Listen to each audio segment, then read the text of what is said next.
ഇന്നത്തെ വീഡിയോ എന്ന് പറയുന്നത് ഒരു സ്പെഷ്യൽ പുളിശ്ശേരിയാണ്. അപ്പോൾ നിങ്ങൾ വിചാരിക്കും പുളിശ്ശേരി എന്ത് വൈറ്റ് കളറിലിരിക്കുന്നത്. ഇതാണ് പച്ചപ്പുളിശ്ശേരിയാണ്. അപ്പോൾ മഞ്ഞ കളർ അല്ലാത്ത വൈറ്റ് പുളിശ്ശേരിയാണ്. അപ്പോൾ വളരെ പെട്ടെന്ന് നമുക്ക് തയ്യാറാക്കാം. 2 മിനിറ്റ് മതി ഇത് ചെയ്തെടുക്കാൻ. നല്ല ടേസ്റ്റുമാണ്. പിന്നെ നമുക്ക് ചോറിൻ്റെ കൂടെ കഴിക്കാൻ നല്ല ടേസ്റ്റാണ്. ഇനിയിപ്പോൾ നമുക്ക് ഈ ചൂട് സമയത്ത് ഇത് നമുക്ക് ഇടയ്ക്കിടയ്ക്ക് കഴിക്കാൻ പറ്റുന്ന ഒരു ഡ്രിങ്കായിട്ട് വേണമെങ്കിലും നമുക്ക് ഉപയോഗിക്കാം. അധികം പുളിയൊന്നും ഇല്ലാതെ തൈരും തേങ്ങയും ആണ്. പിന്നെ കടുകും താളിച്ചൊഴിച്ചിട്ടേ ഉള്ളൂ.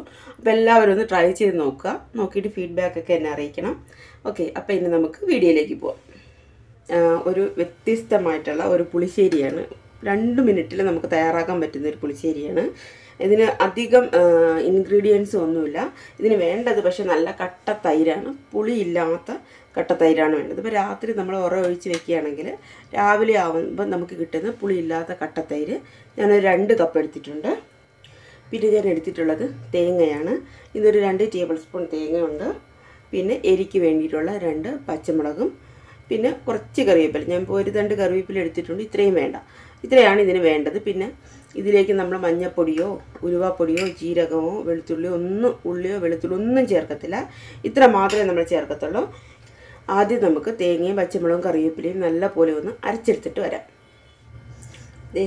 ഞാൻ നല്ല പോലെ അരച്ചെടുത്തിട്ടുണ്ട്. കണ്ടോ, നല്ല മഷി പോലെ വേണം. നമ്മൾ ഈ തേങ്ങയും ശകലം വെള്ളവും കൂടി ചേർത്തിട്ട് തേങ്ങയും പച്ചമുളകും കറിവേപ്പിലയും ശകലം വെള്ളവും കൂടി ചേർത്ത് അരച്ചെടുത്തിട്ടുണ്ട്.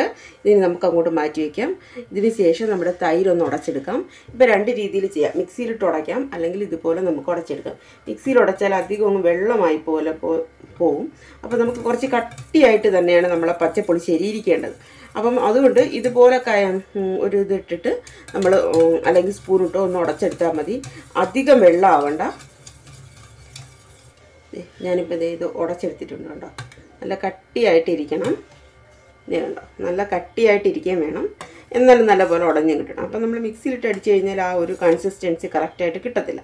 അപ്പോൾ ഇതിലേക്ക് നമുക്കിനി നമ്മുടെ അരപ്പും കൂടി നമുക്ക് ചേർത്ത് കൊടുക്കാം.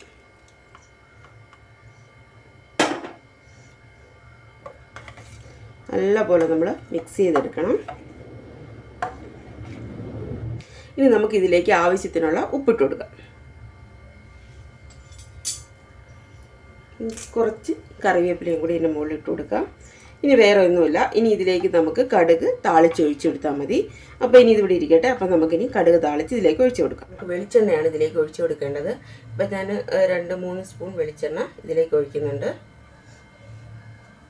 നമുക്കിതിലേക്ക് കടുക് ഇട്ട് കൊടുക്കാം. കടുക് പൊട്ടിയിട്ടുണ്ട്. കുറച്ച് വറ്റൽമുളക് ഇട്ട് കൊടുക്കാം.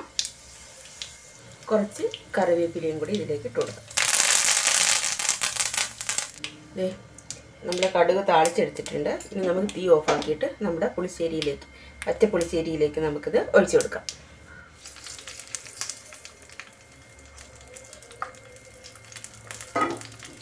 ഇത്രയേ ഉള്ളൂ. നമ്മുടെ പച്ചപ്പുളിശ്ശേരി റെഡി ആയിട്ടുണ്ട്. വേണമെങ്കിൽ നമുക്കൊന്ന് ഇളക്കി കൊടുക്കാം. ആ ചൂട് എല്ലായിടത്തും ഒന്ന് കിട്ടത്തക്ക രീതിയിൽ എണ്ണയിടാം. അല്ലാതെ ഇതിനകത്ത് പിന്നെ നിങ്ങൾക്ക് കുറച്ചും കൂടി ചൂടാക്കണമെങ്കിൽ നമ്മൾ കടുക് താളിക്കുന്നതിലേക്ക് ഈ പുളിശ്ശേരി എടുത്ത് ഒഴിച്ചു കൊടുത്താലും മതി, തൈരും തേങ്ങയും കൂടി. അല്ലെങ്കിൽ ഇങ്ങനെ ചെയ്ത് കൊടുത്താലും മതി. ഞാനിപ്പം സാധാരണ ഇവിടെ ഇങ്ങനെയാണ് ചെയ്യുന്നത്. ഇതിനൊരു പ്രത്യേക ടേസ്റ്റാണ്. ഓരോ രീതിക്കും ഓരോന്നിനും ഓരോ ടേസ്റ്റാണല്ലോ. അപ്പം നമ്മുടെ 2 മിനിറ്റ് കൊണ്ട് നമുക്ക് നമ്മുടെ പച്ചപ്പുളിശ്ശേരി റെഡിയാക്കി എടുക്കാം. നല്ല ടേസ്റ്റി ആയിട്ടുള്ള ഒരു പുളിശ്ശേരിയാണ്. വെറൈറ്റി ആയിട്ടുള്ളതാണ്. നമ്മൾ ഗസ്റ്റൊക്കെ വരുമ്പം നമുക്ക് കഴിക്കാനും പറ്റും. ഇപ്പോൾ ചോറിൻ്റെ കൂടെ അല്ലാതെ വേണമെങ്കിൽ ഇത് നമുക്ക് കഴിക്കാം. ഈ ചൂട് സമയത്ത് നമുക്ക് കഴിക്കാൻ പറ്റുന്ന ഒരു സ്പെഷ്യൽ ആയിട്ടുള്ള ഒരു പുളിശ്ശേരിയാണ്. അല്ലെങ്കിൽ ഒരു ഡ്രിങ്ക് ആണെന്ന് വേണമെങ്കിലും നമുക്ക് പറയാൻ പറ്റും. അപ്പോൾ എല്ലാവരും ഇതൊന്ന് ട്രൈ ചെയ്ത് നോക്കിയിട്ട് ഫീഡ്ബാക്കൊക്കെ അറിയിക്കുക. അപ്പോൾ വീഡിയോ ഇഷ്ടപ്പെട്ടാൽ ഞാൻ എപ്പോഴും പറയുന്ന പോലെ വീഡിയോ ഒന്ന് ലൈക്ക് ചെയ്യണം, ഷെയർ ചെയ്യണം. എൻ്റെ ചാനൽ കൂടി ഒന്ന് സബ്സ്ക്രൈബ് ചെയ്തേക്കണം. Thank you for watching.